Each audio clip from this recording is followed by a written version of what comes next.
federal government takes in $2.2 trillion or so in funds, in revenues from all sources for all purposes. Now, last year they spent $3.7 trillion. So they overshot it by $1.5, $1.6 trillion. Now, you might say, wow, that is bad, and it is. But some might say, well, give them a pass because it was a historically bad year. Well, if you add up all the years that they would need a pass, not just the 1.7 they overspent last year, now the national debt is going to be $14 trillion. That's all the annual deficits added up to the debt. But here's the real number. If you look at all of the unfunded liabilities of the United States federal government, the United States, in turning entitlements and pensions and everything they owe, and you can count all the stuff that they keep off the books, the unfunded liabilities of our United States federal government are at least $70 trillion. Now, if they were a bank and they were applying their own rules about excess leverage and reckless finances, they'd have to shut themselves down. There is no way you can make those numbers work. This is no longer a matter about being conservative or liberal or independent, or green, or something else, or neither. The trajectory we are now on is a matter of junior high mathematics.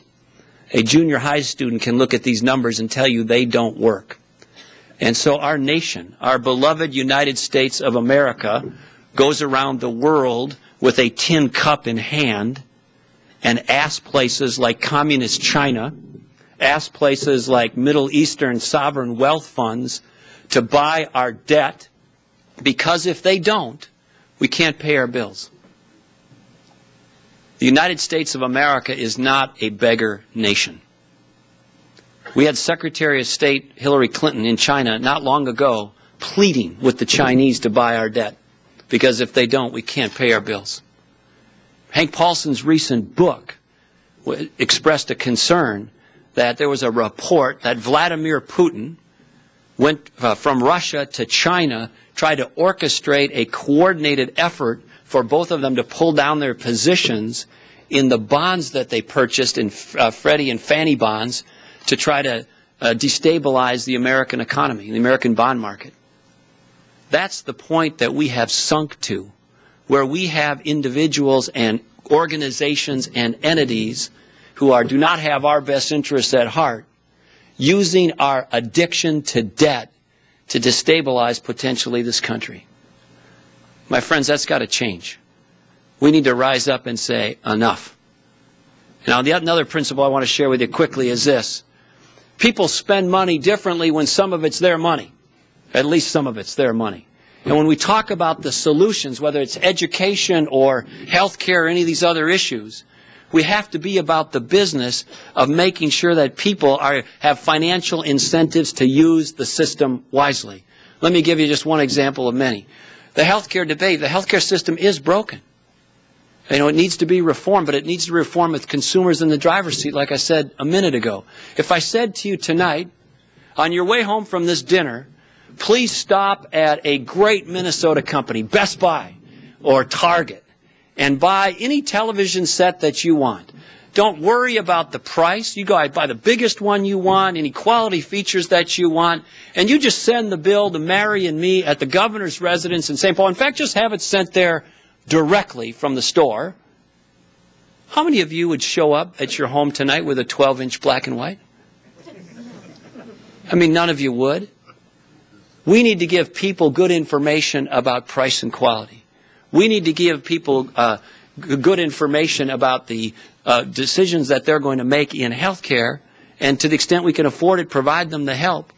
But then we got to let them make the decisions and give them financial incentives for making the right decisions. When you do this, it works. Minnesota has the highest concentration of health savings accounts in the country at nearly 10%. And they work. And we said to our state employees recently, look, this system is going out of control on price, but we're going to do this. You can go anywhere you want. It's free choice. But if you go somewhere that is really high in quality and efficient, you'll pay less. If you go somewhere that is not high in quality and is inefficient, you're going to pay more. Guess where they go? 90% of them have migrated to higher quality, lower cost providers, and the premium increases in the program have been almost 0% for 5 years. I mean, it works.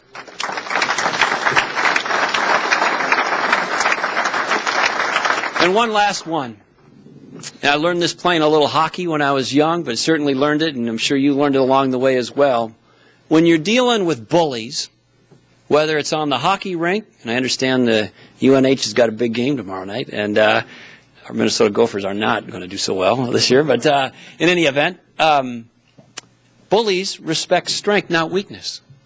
You know, if you look at the history of when countries or organizations or groups try to exploit others, it's almost always in the context of exploiting weakness. So as a country, we need to project strength in our dealings around the world. And make no confusion about the fact who our enemies are and who our friends are. And those lines shouldn't be blurred. So, for example, President Bush, George W. Bush, went to two of our best allies in the world, the Czech Republic and Poland. Mayor, you and I are Polish brothers here, right? That's right. But anyhow, you know, they asked Poland and the Czech Republic to host missile defense systems. They did it at great peril to themselves. The former Prime Minister of the Czech Republic would say that he probably lost his job because he extended his neck so far politically at the request of the United States in a very big controversy when he signed up to say we'll host the radar systems for these missile defense systems. Poland was going to host the actual missiles. President Obama comes into office and says, never mind, we're changing our plans, we're pulling the rug out from underneath you. To the point where Lech Walesa was quoted as saying in the newspaper, you can't trust the United States of America anymore. Lech Walesa, you can't trust the United States anymore. Now, these are two of our best allies in the world. President Obama needs to be less concerned about how popular he is in Europe and in the Middle East and focus on whether we are respected around the world and whether the United States of America is secure.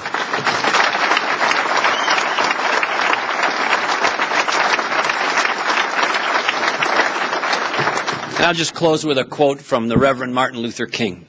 He said that the measure of a person is not where they stand in times of comfort and privilege, but where they stand in times of challenge and controversy.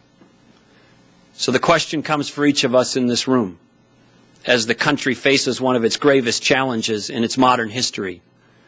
Where do we stand? And what do we stand for? Where do we stand? And what do we stand for?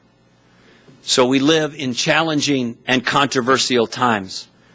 We have a Constitution that is the framing glorious document for this nation that is under assault. Our freedoms are under assault. Our common sense is under assault. Our financial responsibility to our children and our grandchildren is under assault. And so the question comes, are you ready? Are you ready to fight back? Are you ready to take this country back? And by your presence here tonight, you've answered that question. Or your presence here tonight says enough is enough. We're going to take this country back. We're going to restore American common sense. We're going to give our children and our grandchildren the right to the American dream. And we're going to rise up. We're going to fight back. We're going to elect Republicans in New Hampshire and Minnesota and all across this country. We're going to get control of the United States Congress and once again set this nation on a promising, positive course that features a secure and free and prosperous United States of America. God bless you. Thank you very much and have a great rest of the evening.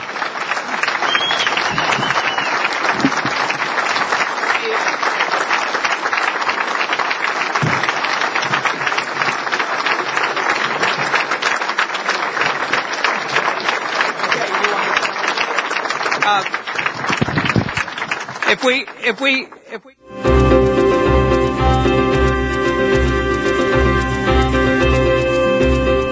Up next on C-SPAN, an update on the U.S. Census count with Census Bureau Director Robert Groves. And then President Obama announces a new treaty on nuclear weapons with Russia. Following that, former State Department spokesman James Rubin and former Homeland Security Advisor Francis Townsend discuss U.S. foreign policy.